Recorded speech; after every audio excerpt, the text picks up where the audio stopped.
Fable à sketch. Le lion et la mésange. Il était une fois une mésange qui vivait dans un bois. Elle se trouvait trop petite. Un jour, elle rencontra Fred le lion, qui se moqua d'elle à cause de sa petite taille. Tu es bien trop petite et faible pour faire quoi que ce soit. Lui se vantait souvent d'être le plus grand et le plus fort des animaux. Ah, c'est tellement bien d'être grand et fort. Un jour, Fred promenait son fils. Il passa sur un piège qui captura son enfant. Paniqué, le lion tenta en vain de délivrer son petit. Mais malgré sa force, jamais il n'y parvint. À ce moment-là, il reconnut la mésange perchée sur un arbre non loin de là. Il eut une idée et interpella l'oiseau. « Mésange, mésange, viens m'aider, vite !» cria le lion. Elle se retourna très étonnée car elle n'avait pas l'habitude de l'entendre parler sur ce ton. « Oui, que me veux-tu » répondit la mésange. « Viens m'aider, mon fils est pris dans un piège. » La mésange réfléchit, puis accepta d'aider le lion. Elle n'était surtout pas rancunière.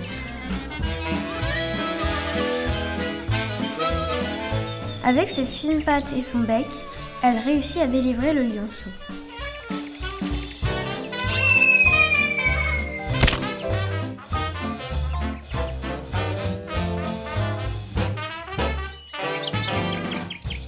Oh, merci, dit le lion, et je m'excuse pour toutes les moqueries que je t'ai fait subir. Ajouta-t-il. Ce n'est pas grave, mais vois-tu, être petite a bien des atouts. Morale de cette histoire, ne jamais se moquer de plus petits que soi, car ce sont souvent les plus malins.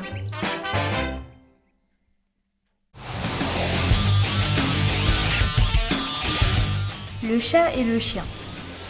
L'hôte de cette demeure, le chien, était voisin d'un gros matou.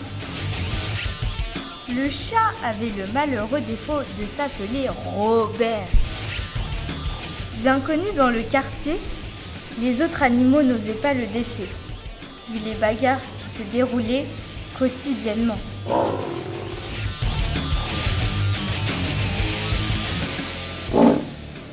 Un jour, le chat, Robert, alléché par l'odeur du mets, s'en alla se faire inviter chez Rocky, le canidé.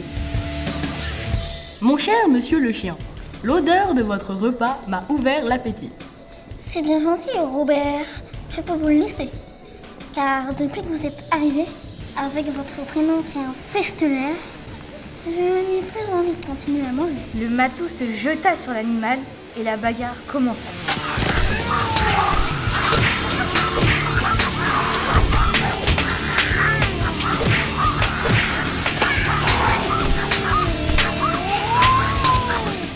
Au bout de quelques minutes d'une lutte acharnée, le chat dit : « À quoi bon se bagarrer? J'espérais simplement me faire inviter. » Oui, désolé de m'être moqué. Rocky lui proposa alors un arrangement. Je cesserai de me moquer de ton prénom. Robert ajouta : « Pour ma part, je cesserai de venir te châtier. » Morale de cette histoire, cessez de vous chamailler et respectez-vous l'un et l'autre.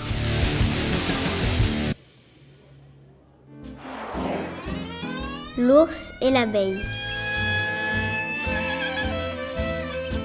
Une abeille qui butinait des fleurs ne se rendit pas compte de l'heure.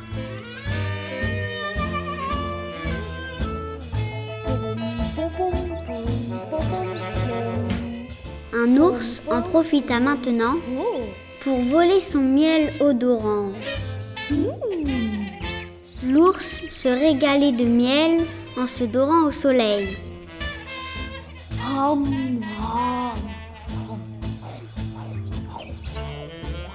L'abeille arriva dans la prairie avant que l'ours eût fini.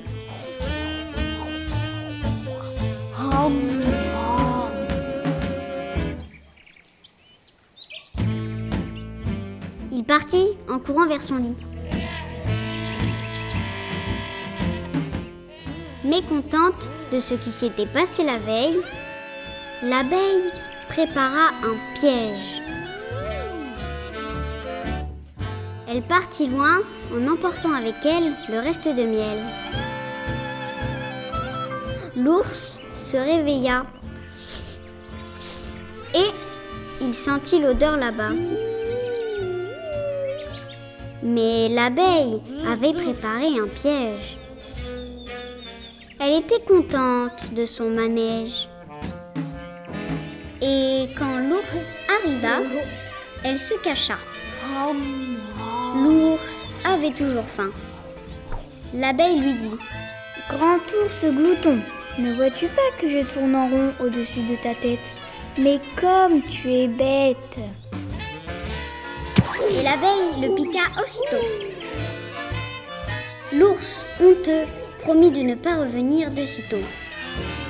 Il pensa, mais un peu tard, qu'ils auraient pu être amis au lieu d'être ennemis.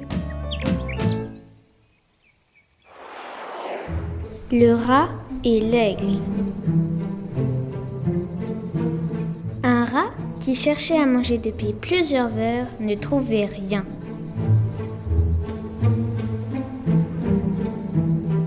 Un aigle qui passait par là vit le rat et l'attrapa avec son bec.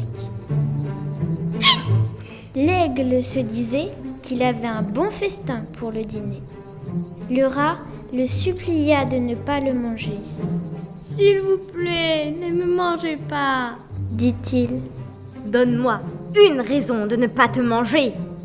répondit l'aigle. « J'ai une famille, une femme et des enfants !» ajouta le rat. « Je m'en contrefiche !» finit par dire l'aigle. Quelques minutes plus tard, le rat tenta de duper son bourreau en lui annonçant la présence d'un chasseur derrière lui. L'aigle lui répondit : « Ne cherche pas à me duper. » Un peu plus tard, l'aigle se posa sur l'herbe près d'une forêt pour déguster son festin. Mais, juste avant d'être croqué, le rat dit : « Attention, des chasseurs derrière vous !» Hein, tu crois vraiment que je vais croire à ta ruse ? Le rat cria à haute voix : « Vite, vite, derrière vous !» L'aigle finit par se retourner et, en effet, 4 chasseurs avançaient derrière lui. À peine eut-il le temps de décoller que les chasseurs lui tirèrent dessus. Heureusement, il parvint de justesse à éviter les tirs et, dans la bousculade, le rat en profita pour se réfugier dans la forêt toute proche. Il était enfin à l'abri. Quelques instants plus tard, l'aigle retrouva le rat, mais cette fois-ci, le remercia chaleureusement. Morale de l'histoire, même le pire des ennemis peut devenir le meilleur des alliés.